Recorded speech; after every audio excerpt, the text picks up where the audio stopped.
What is up, guys? Today we are going to be talking about my game week 3 team reveal. And yes, I did make 2 free transfers. Also, make sure to like and subscribe, guys. We are trying to hit 1K before the end of the season. Do not let me down.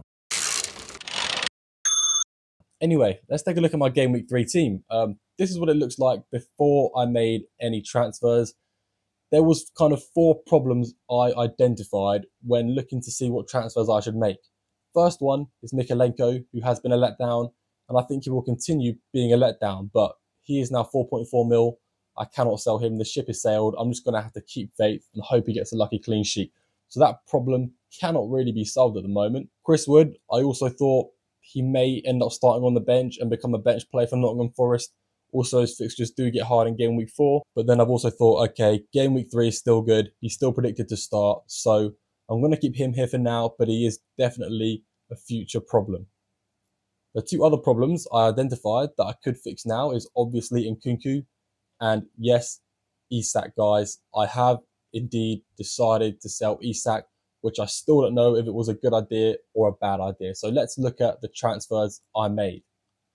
Now, obviously, like I just said, we sold Isak, and I'm not going to beat around the bush. We already know who I sold Isak for, and that was Mr. Ollie Watkins.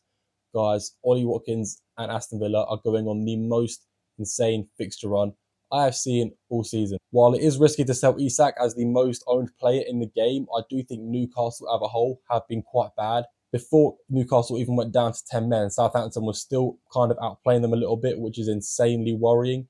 And they didn't do too well against Bournemouth either. So I do think it's going to be a while before Isak's form actually picks up. That's why I've decided to make the risky decision and go to Watkins, because I do think Watkins is going to be insane in the next 6 game weeks. Like I said, best fixture run in the league. I could not ignore it. I may end up being wrong, and I think if you did keep Isak in your team instead of getting Watkins, that is still entirely valid, but I had the money for it. As you can see, I still have 0.5 in the bank even after making that transfer, which means I sold Nkunku for someone who was 1 mil cheaper. Now, guys, I do believe this Nkunku replacement I got was the best option under 6.5 mil. And I've got to be honest, this guy does not even get talked about at all, but his expected data is insanely high, and he's only 5.5 mil. It's someone you wouldn't expect, but guys, it is Semenyo. Now, before you start calling me out, calling me a terrible FPL player, please let me show you the Semenyo stats, okay, guys? He's averaging nearly a goal involvement per 90 with 0.3 expected goals per 90, 0.6 expected assists. That is insanely high. And his predicted points are pretty good for a 5.5 mil midfielder at that as well. And looking at his fixtures too, they're not great, but they're not awful. You know, Everton have conceded 7 goals in the last 2 games, which is, you know, Bournemouth could feast. You never know. Then they play home to Chelsea, which isn't exactly a green fixture, but even when Chelsea dominate a team, they still somehow end up conceding 2 like they did against Wolves. So I think any attacker could have a decent game against Chelsea. Then we've got that Liverpool fixture where he's definitely going to be on my bench for. Then finally, the easiest fixture possible, he has Southampton after that. So not too bad of a fixture run. Very good expected data and a good differential that I'm going to get in my team. So I'm overall very happy with it. So now, guys, let's look at the overall team that I've got for game week 3. Looking at the defense, it's very good. I'm very happy with it. Flecken in goal, home to Southampton. That's easy bangers. That's an easy clean sheet. Maybe some bonus points too. Then we've got Salah home to Brighton. Easy clean sheet once again. Arsenal don't concede. We've got Guardiola against West Ham, which isn't necessarily great, but it's not awful either. Hopefully he can find his form that he was on towards the end of last season and get a couple goal involvements.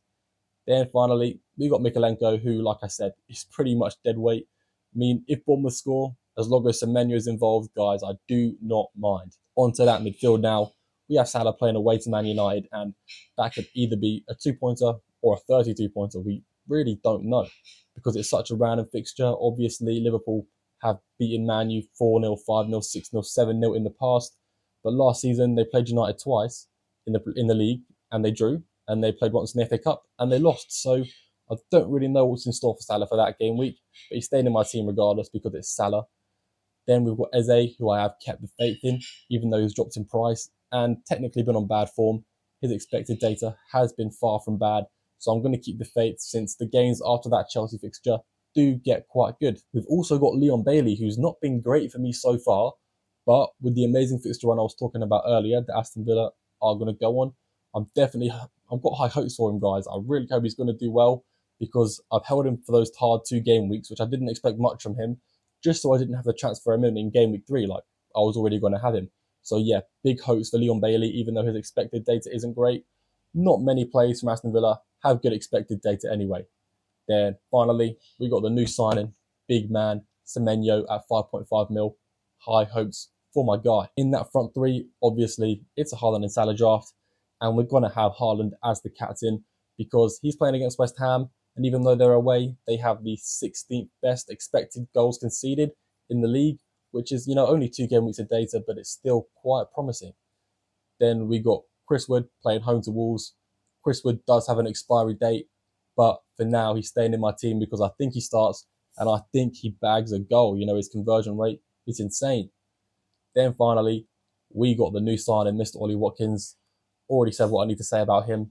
He's Mr. Consistent. You know what you're getting when you have Watkins, and that fixture run is way too good to ignore. As long as he outscores Isak, I'll be happy. If Isak scores more than Watkins, then I'm going to be mad, okay, guys, I will. But yeah, overall, that's the team. Let me know what you guys think. Would you have done anything any differently? If you would, let me know. Yeah, if you did make it this far, thank you very much for watching. You are greatly appreciated.